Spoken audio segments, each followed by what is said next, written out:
어떤 주인이 먼 나라로 가서 자기 일을 보기 위해서 갈 때 자기 종들에게 자기가 관리해야 되는 것을 맡기게 됩니다. 각각 5, 2, 하나를 맡기게 되죠. 한 달란트는 6천 데나리온에 해당하는 금액입니다. 6천 데나리온은 요즘 말로 이야기하자면은 5억 정도 되는 돈입니다. 그러니까 주인이 종들에게 돈을 맡기고 갈 때 25억, 10억, 5억을 맡기고 갔다는 것이죠. 여러분, 그것으로 5과 2를 받은 종들은 배를 남겨서 주인에게 돌려드리게 됩니다. 그러나 한 달란트 받은 자는 그 받은 것만을 주인에게 다시 되돌려주게 되죠. 한 해가 다 지났습니다. 저는 올 연초에 여러분들에게 교회 모토를 달란트로 헌신하라 라고 제시하면서 우리 교회 모든 성도들이 하나님이 허락하신 달란트로 헌신하기를 기대했었습니다. 달란트를 가지고 우리가 하나님 앞에, 교회 앞에 헌신할 때 기억해야 될 개념 4가지를 여러분에게 소개하면서 우리는 그렇게 올 한 해 살았으면 좋겠다는 생각을 여러분에게 말씀드렸습니다.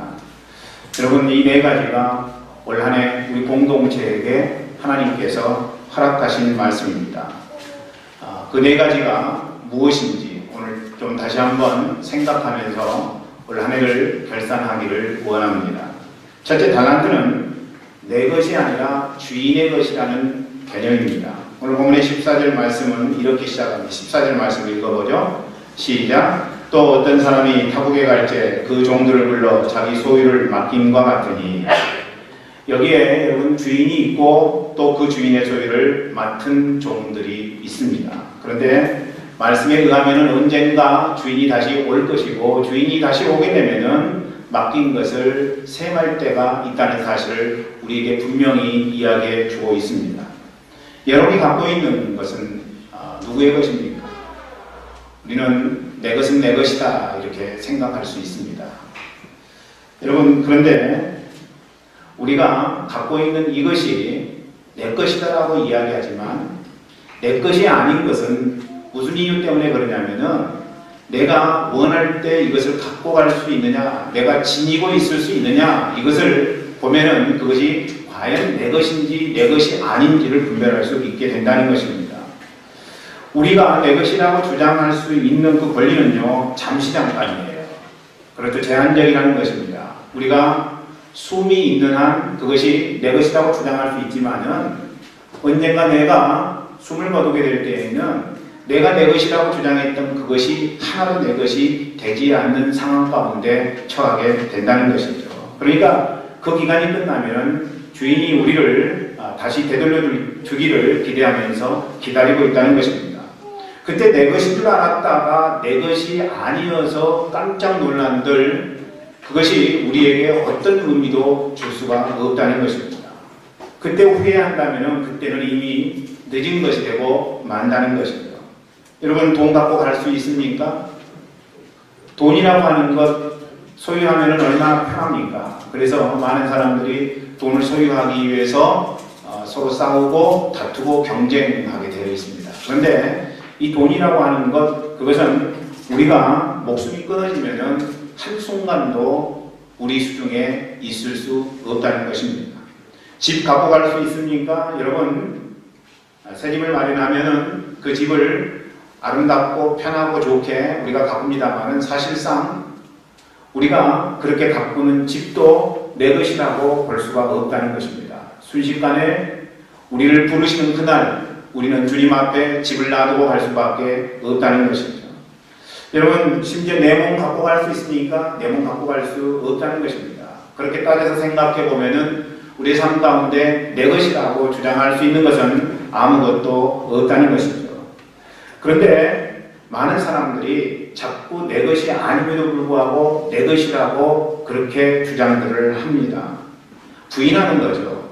내 것이 아니라고 이야기하는데 내 것이라고 이야기하면서 내 것이 아니라고 하는 그 말씀 앞에 부인하는 삶의 태도를 갖게 된다는 것입니다. 부인하는 것에서 나타나는 것이 무엇입니까? 달란트를 내 나름의 방식으로 사용하는 거예요. 내 나름의 방식대로 적용하고 여러분, 내 생각, 내 느낌, 내 감정으로 주인이 맡겨준 그것을 다스리려고 한다는 것입니다. 내 소유권을 주장하고 그 어떤 누구도 내가 갖고 있는 이것을 주인 행세하려고 할 때 그럴 수 없다고 여러분 반항하는 모습으로 우리가 응답하는 데가 많이 있다는 것입니다. 두 번째, 여러분, 달란트라고 하는 것, 그것은 얼마 받았느냐 이게 중요한 것이 아니고 얼마나 충성하느냐 이게 중요하다는 개념입니다. 첫 번째로는 내 것이 아니라는 거예요, 달란트는. 그리고 두 번째로는 얼마 받았느냐 이것보다는 더 원칙적으로 중요한 의미는 내가 얼마나 충성하느냐 이게 중요하다는 것이죠. 충성은 영어로 얼리전스입니다. 이 말은 무슨 말이냐면 신하의 의무라고 하는 뜻이죠. 그러니까 여러분, 이 달란트라고 하는 것은 신하의 의무가 들어가 있는 것이라는 겁니다. 신하의 의무를 다했다라고 할 때 얼리전스라고 이야기하는 거죠. 그러니까 달란트의 개념은요, 충성해야 되는, 신하의 의무를 다해야 되는 것이라는 이야기입니다. 한 달란트 받은 자도 작은 일에 충성한 종이 될 수 있었습니다. 그런데 그는 신하의 의무보다는 얼마나 많이 받았느냐에 초점을 모았던 그런 사람입니다. 우리가 이 땅을 살아가면서 얼마 받았느냐 이걸 굉장히 중요하게 생각합니다. 자기는 한 달란트밖에 받지 않았다는 생각에 사로잡혔었어요. 다른 사람은 2달란트 받고 다른 사람은 5달란트 받았는데 나는 한 달란트밖에 받지 않았다. 그러니까 비교하게 되죠. 그리고 자기는 얼마 못 받았으니까 이 일하는 것을 포기하게 됩니다. 일하지 않게 되죠. 그 한 달란트를 땅속에다가 그냥 보관해 주게 됩니다.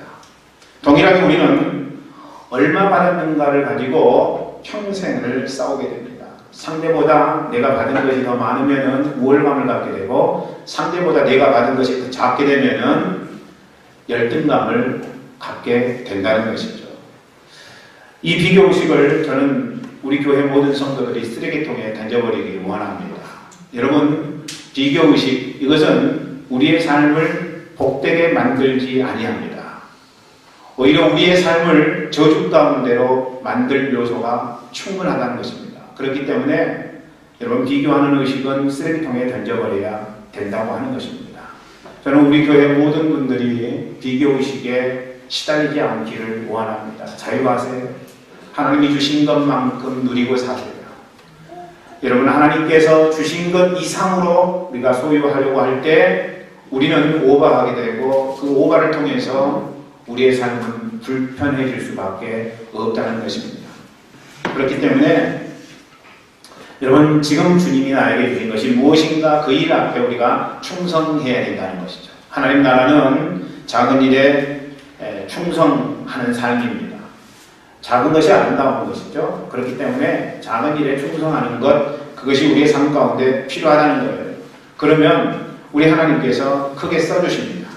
작은 일에 충성하지 아니하고 작은 일에 헌신하지 아니하는 사람을 어찌 하나님이 크게 쓰시겠느냐는 것이죠. 그래서 오늘 주님께서 지금 이 시간 현장 속에 허락하신 것이 무엇인 줄 알아? 그 일 앞에 충성하는 것은 우리의 삶이 주님 앞에서 복되게 하는 데에 굉장히 필요한 일이라고 하는 것입니다. 실력이라고 하는 것도 마찬가지예요. 어떤 사람은 높은 실력을 주는가 하면 어떤 사람은 낮은 실력을 줍니다. 어떤 사람은 가진 달란트가 다 있지만 어떤 사람은 달란트가 제한적일 수 있다는 것입니다. 그런데 여러분, 나는 왜 이럴까 생각하면서 그렇게 되지 못한 것에 대한 그런 안타까움과 후회 속에 우리가 있게 되면요, 우리의 인생은 건강한 인생을 살아갈 수가 없다는 것입니다. 어떤 사람에게는 1등할 수 있는 실력을 줬는가 하면은 어떤 사람에게는 꼴등할 수 있는 실력을 하나님이 주셨다면, 그렇다면 그것 속에서 하나님이 나에게 원하시는 것이 무엇일까를 생각하고 그 원하시는 하나님 앞에 응답하며 충성하는 것, 그거 가지고 있는 것으로 충성하는 것, 이 일이 여러분 우리의 삶 가운데 굉장히 중요한 일이라는 것이죠. 우리 교회 모든 분들이 작은 것을 소중히 여기는 삶의 고백을 통해서 우리 하나님 아버지 앞에 충성되기를 주의 이름으로 간절히 축원합니다. 세 번째 달란트는요, 잘 활용해야 한다는 개념입니다. 여러분, 얼마를 많이 받았느냐 이게 중요한 게 아니라 하나님이 주신 것을 잘 활용해야 되는데 그것이 우리의 삶 가운데 잘 안 되더라는 것이죠. 흔히 한 달란트 받은 종을 두고 아무 일도 하지 않은 게으른 자라고 우리는 생각을 할 수 있습니다. 그리고 달란트를 땅에 파묻었다는 행위만 자꾸 문제 삼는 경향이 있습니다. 그런데 고대 근동지역에서 자기가 갖고 있는 재산을 땅속에다 묻어두는 것은 지극히 일반적인 현상이었습니다. 그러니까 여러분, 항아리에다가 돈을 넣어놓고 그것을 땅에 묻었다가 전쟁 같은 게 일어나서 그것을 갖지 못하고 도망갔다가 죽는 그런 경우에는요, 그 돈이 나중에 이제 고고학자들에 의해서 발굴되기도 하고 그런 것이 바로 그런 이유입니다. 그때 당시에는 뭐 은행이 있었던 것도 아니고 또 화폐를 관리할 수 있을 만한 그런 상황도 아니었기 때문에 돈을 보관하는 가장 좋은 방법은 항아리에다 넣어가지고 땅속에다가 보관하는 일이었다는 것입니다. 그렇게 생각해 보면은 이 한 달란트 받은 자가 땅속에다가 돈을 묻어뒀다고 하는 것은 그렇게 우리가 판단해 보면은 잘못된 일은 아니라고 할 수 있는 것입니다. 더더군다나 우리가 생각을 해보면 여러분, 이 지금 한 달란트 받은 자가 화랑방탕하게 쓴 게 아니에요. 탕자와 같이 먼 나라로 가서 자기 쓰고 싶은 대로 쾌락을 위해서 썼던 것도 아닙니다. 그 돈으로 손해보거나 나쁜 일도 하지 않았어요.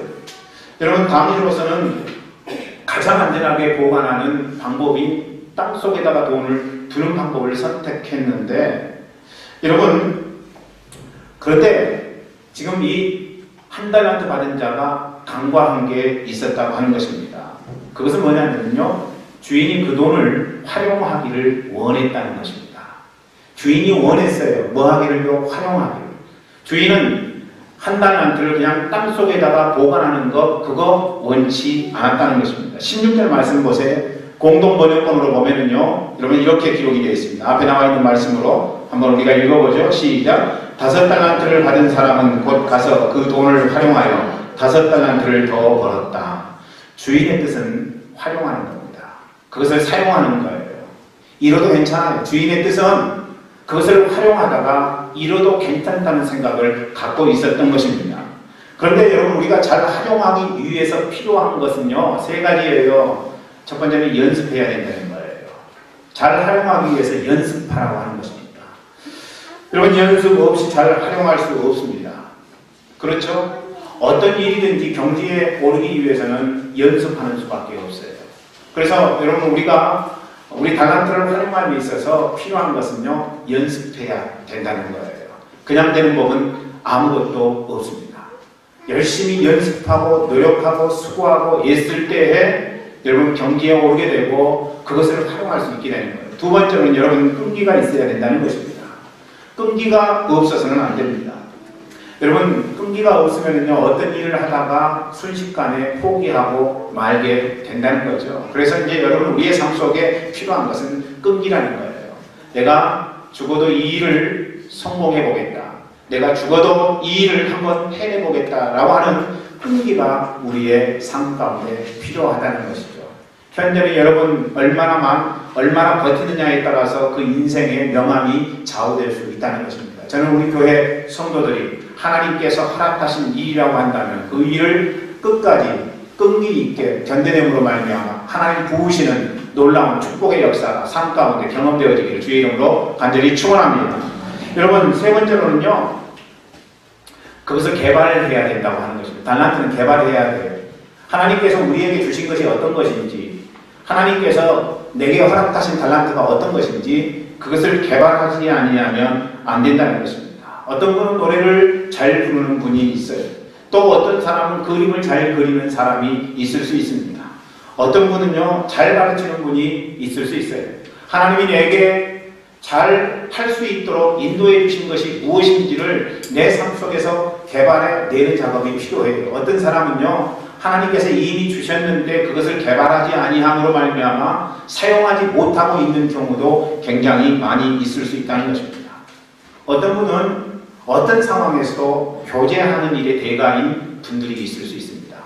이번에 스키 캠프를 갔는데 거의 대부분 내성적인 분들만 이번에 스키 캠프에 가셨어요. 그래서 교제가 안 돼요, 교제가 안 되더라고요. 뭐 다 이제 가족별로 이제 놀게 돼 있어요. 작년에 이제 우리가 스키 캠프 갔는데 작년에는 교제 잘하는 사람들이 많이 왔어요.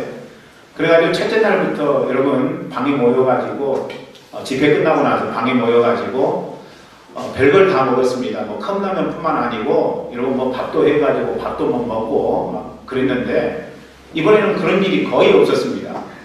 자기 방으로 불러가지고 컵라면 먹으라고 그러고 또 식사하라고 그러고 뭐 이런 일들이 비일비재했었는데 이번에는요 제가 설교를 짧게 했습니다. 8시 반에 끝냈거든요.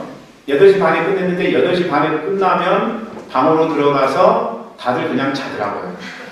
그러니까 아침에 일찍 일어나죠. 아침에 일찍 일어나서 좋긴 좋았습니다만은 교제가 안 되더라고요.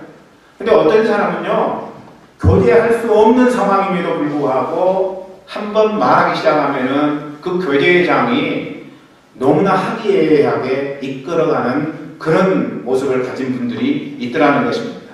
어떤 분은 글쓰기에 다른 일일 수 있습니다. 하나님께서 그분에게는 글을 통해서 생각하는 것을 표현할 수 있는 능력, 달란트를 주신 것이겠죠. 이렇게 말하면 자기는 진짜 달란트가 없는 것 같습니다 하는 분들이 있을 수 있습니다. 진짜 달란트가 없는 것일까요? 여러분 마음이 없지는 않습니까? 어떤 분은요 중풍인데도 하나님 앞에 내가 달란트로 헌신할 것이 무엇인가 생각하다가 몸을 움직일 수가 없으니까 전화통을 붙잡았어요. 그리고 어떻게 알게 된 전화번호를 가지고 그 사람에게 전화해서 이야기하고 교제하고 상담하다가 교회 안으로 그런 사람들을 인도하는 역할을 잘 감당하여 교회가 크게 부흥했다는 그런 이야기를 들은 적이 있습니다. 여러분 노래를 부를 수 있는 사람은 성가대에 들어가서 달란트를 활용할 수 있겠지요. 또 가르치는 은사가 있는 사람은 주일학교 교사로 활용하십시오. 그냥 묻어두면 안 된다는 것입니다. 개발해내야 돼요. 하나님이 내게 주신 달란트가 어떤 것인지 우리가 해보지 아니하고서는 알 수가 없으니까 한번 부딪히면 여러분 그것을 시험해보라고 하는 것입니다. 개발해내야 된다고 하는 것입니다. 들어주기 잘하는 사람은 상담의 달란트가 있는 곳으로 생각해서 여러분 다른 사람들과 이야기를 통해서 그 사람들의 문제를 해결해주고 그리고 치유하는 역할을 감당한다면 하나님이 그 영혼을 얼마나 아름답게 생각하겠느냐는 것입니다. 뿐만 아니라 꼼꼼한 달란트가 있는 사람은 교회의 역사나 문서를 보존하는 일을 할 수 있습니다. 지저분한 것은 보지 못하는 사람은 청소를 통해서 자기의 달란트를 감당할 수 있겠죠. 여러분 보일러 체크하는 것도 굉장히 중요해요. 내년마다 수리해야 되는 그런 상황인데 그것을 잘 관리할 수 있는 그런 보일러에 대해서 아는 사람이 있다면 우리 교회 잘 모르는 목회자들에게 보일러 안 맡기고 본인이 그거를 감당할 수 있다면 얼마나 그것 또한 교회의 아름다운 덕이 될 수 있겠습니까? 그러니까 여러분 우리 주위를 둘러보세요. 우리 주위를 둘러보면요 내가 개발해야 될 달란트가 어떤 것인지 우리 눈에 분명히 보일 수 있다는 것입니다. 달란트를 개발하지 않는 것도 묻어두는 것일 수 있습니다. 나하고 관련이 없으니까 나는 관심 없으니까 이렇게 그냥 놔두는 것도 여러분 묻어두는 것일 수 있다는 거예요. 묻어둔다는 것이 아주 큰 죄라는 사실을 오늘 우리는 본문의 말씀을 통해서 체험하게 됩니다. 교회는 그리스도의 몸이에요. 우리 하나하나는 거기 속한 지체입니다. 오케스트라는요 악기 맡은 자가 자기 소리를 잘 낼 수 있을 때 아름다운 하모니를 이룰 수 있게 되는 것입니다. 동일하게 저는 우리 교회 모든 분들이 자기가 받은 달란트를 잘 활용하는 은혜가 있기를 주의 이름으로 간절히 축원합니다. 네 번째로는요 달란트를 사용하는 데 있어서 가장 중요한 원리는 뭔가? 그것은 순종이라는 개념입니다. 여러분 한 달란트 받은 자가 주인에게 순종하지 않은 이유는 무엇일까요? 그것은 주인을 오해했기 때문입니다. 주인을 오해했어요. 자기 나름대로 주인은 이런 사람이다 라는 생각에 사로잡혀 있었다는 것입니다. 오늘 24절 말씀 그것을 이야기하고 있습니다. 24절 말씀 읽어보죠. 시작. 한 달란트 받았던 자도 와서 가로되 주여 당신은 굳은 사람이라 심지 않은 데서 거두고 해치지 않은 데서 모으는 줄을 내가 알았으므로. 여기서 굳은 사람이라고 하는 단어는요, 박정하고 포악하며 거칠고 무서운 사람이라는 뜻입니다. 그러니까 주인을 알아도 한참 잘못한 것이죠. 주인은 그런 사람이 아니에요. 여러분, 자기의 종들에게 25억, 10억, 5억을 줄 수 있는 사람이라면 그 사람은 대단한 사람인 거예요. 한 달란트 받은 자가 생각했던 것처럼 포악한 사람이 아닌, 박정한 사람이 아니라는, 무서운 사람이 아니라는 것이죠. 또 해치기는 타작 마당에서 곡식 말린 후에 키질 하는 것을 의미하는 것입니다. 그런데 이 한 달란트 받은 자가 주인을 어떻게 여겼다고요? 해치지 않은 데서 모으는 사람이다. 이렇게 생각했다는 것이죠. 키질하지 아니하고 곡식을 모으는 방법은 어떤 거예요? 다른 사람이 키질한 것을 빼앗는 것밖에 없다는 것입니다. 그러니까 한 달란트 받은 자는 주인을 어떻게 생각한 것입니까? 남의 타작한 것을 빼앗는 악질인 사람이라고 생각한 것입니다. 여러분, 한 달란트 받은 자는요, 주인을 이렇게 오해했던 것입니다. 뿐만 아니라 심지 않고 거둔다라는 말씀은 질이 나쁜 구두쇠의 의미가 있습니다. 한 달란트 받은 자는 자기 주인을 심지 아니하고서 거두는 질 나쁜 구두쇠로 오해했다고 하는 것입니다. 돈을 모으는 데 집착하고 타인의 노동력을 착취하는 사람으로 여겼다는 것이죠. 그러니까 불로소득을 추구하는 파렴치한 인물로 자기의 주인을 평가한 것이라는 거죠. 여러분, 이렇게 오해했던 거예요. 다시 말한다면 한 달란트 받은 자는 주인을 욕망의 촉수로 모든 것을 빨아들이는 포악한 독재자로 생각했다는 것입니다. 한 걸음 더 나아가 그는 조금이라도 잘못하면 진노의 벌을 내리는 횡포자로 생각했다는 것이죠. 여러분, 어디 주인이 그런 사람입니까? 주인은 전혀 그런 사람이 아니라는 거죠. 주인은 전혀 그런 사람이 아닌데 지금 한 달란트 받은 자는 주인을 그렇게 오해했더라는 것입니다. 여러분, 불신자나 이방인들이 갖는 신개념은 지극히 인격적이지 못합니다. 그저 비나이다 비나이다 하면서 자기의 원하는 것을 얻기 위해서 그 신의 그 포악한 그런 성질을 누그러뜨리는 역할을 하기를 원한다는 것이죠. 그래서 이제 어떻게 해서든 그 성질을 누그러뜨려서 자기들이 원하는 것을 갖기 원하는 것. 여러분, 그래서 우리는 용왕에게 빌었잖아요. 배 타고 나가면서 용왕님에게 제발 물결이 잔잔하기를 그렇게 기대했던 거예요. 그래서 여러분, 그 심청이가 인당수 물에 빠졌던 것도 왜 그래요? 용왕님의 노를 달래기 위해서 제물로 바쳐진 것이라는 거죠.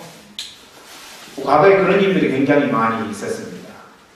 마치 고기를 잡으러 배가 나갔는데 풍랑이 일어서 배가 전복되는 그런 것은 용왕님이 노했기 때문에 그런 상황이 벌어진 거라고 착각했던 거예요. 산신령에게 비는 이유는 뭐예요? 여러분, 산신령이 노하면 큰일이 일어나기 때문에 산신령에게 비는 거죠. 화를 누그러뜨리기 위해서 비는 거예요. 뿐만 아니라 여러분, 우리는 농사의 신에게도 빌었습니다.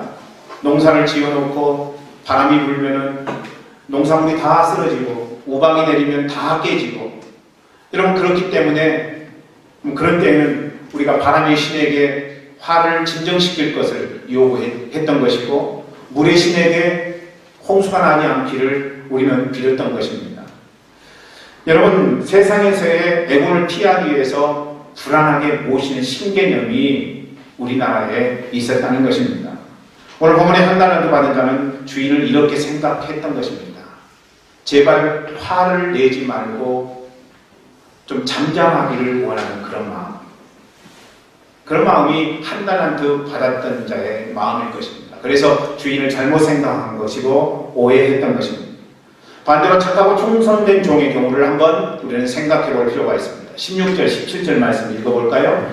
시작. 5달란트 받은 자는 바로 가서 그것으로 장사하여 또 5달란트를 남기고 2달란트를 받은 자도 그같이 하여 또 2달란트를 남겼으되.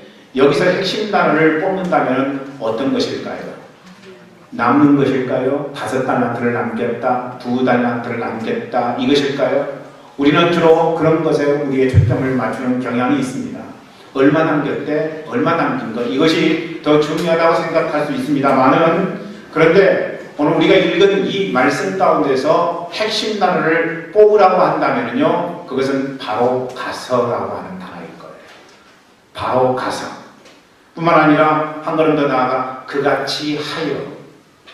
여러분, 이 두 단어가 오늘 16절, 17절이 말씀해주고 있는 가장 핵심적인 단어일 수 있다는 것입니다. 주인에 대한 신뢰가 바탕이 된 즉각적인 순종의 모습을 묘사하는 단어들입니다. 바로 가서 그같이 하여. 그들은 지금 자기가 받은 달란트가 누구의 것인지 알았던 사람들입니다. 그들은 그것을 통해 이루고자 하는 그분의 소망이 무엇인지도 깨달았던 사람들. 그래서 그들은 그걸로 주인을 기쁘게 해드리는 일에 헌신한 것입니다. 그 결과 여러분, 주인은 두 착한 종에게 네가 작은 일에 충성했다고 칭찬한 것입니다. 사실상 주인의 관심은요, 돈 버는 것이 아니었어요. 내 종들이 얼마나 순종하는가, 이것이었습니다. 여러분, 이게 주인과 악한 종의 계비였어요. 악한 종은 주인의 말에 순종하기보다는 자기 생각이 앞섰던 사람입니다.